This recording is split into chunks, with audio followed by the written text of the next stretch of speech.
Silverton is just a 25-minute drive from Broken Hill. Its population hovers around the 40 mark, but if you rewind the clock 120 years, it was a hive of activity with 1,700 residents. That's one of the reasons why I like coming out to this part of Australia. It's the red dirt country, and there's just something very iconic and Australian about this part of the world. There's a great sense of space out here, there's a great sense of history, and if you scratch a little beneath the surface, there's some fantastic characters. And the other reason why I like coming to this part of the world is that it gives you an excuse to put on a hat like this and not look like a total idiot. Although it doesn't work for everyone. Back then, the town had a reputation for harbouring undesirables. Why would there be a prison here? Well, she was a wild sort of a town in its heyday. Was it?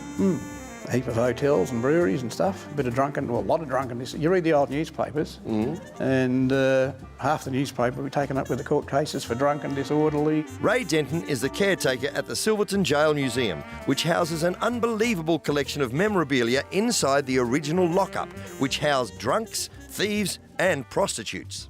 So what was this area used for, Ray? Well, they say it was the ladies' exercise yard. I'm not sure whether it was or not. I don't know whether the bars are to keep the ladies in or the blokes out, perhaps, but... Bit of both. Traveller Bob Derby hit pay dirt at the museum. I found some of the relatives from many years ago, my grandmother's relatives. I reckon everybody should come out to this part of the world. For sure. It's just a magnificent part of the world, like driving through the whole lot of it. At first, he seemed like a really nice bloke, but then his true colours shone through. What footy team do you follow? North Melbourne. OK, conversation's over. The conditions in the jail would have been awful. The cells are tiny. I've had enough of here, thanks. Tom? Apart from the jail, Silverton is cemented in the history books because of its success on the big screen. Even if you haven't been to Silverton before, you're probably getting the feeling watching this that you've seen it before, and that would be because Silverton is featured in many great Australian films and television shows. As you can see behind me here, these are relics from Mad Max 2, which was shot here. Other films including Priscilla, Queen of the Desert, Razorback, A Town Like Alice was shot here. In fact, I even featured in a film that was shot here a little while ago called Outback Bound. I wonder if there's any mementos of that around here. I know who'll know.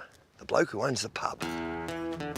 As it turns out, a bloke doesn't own the pub. Patsy Price does.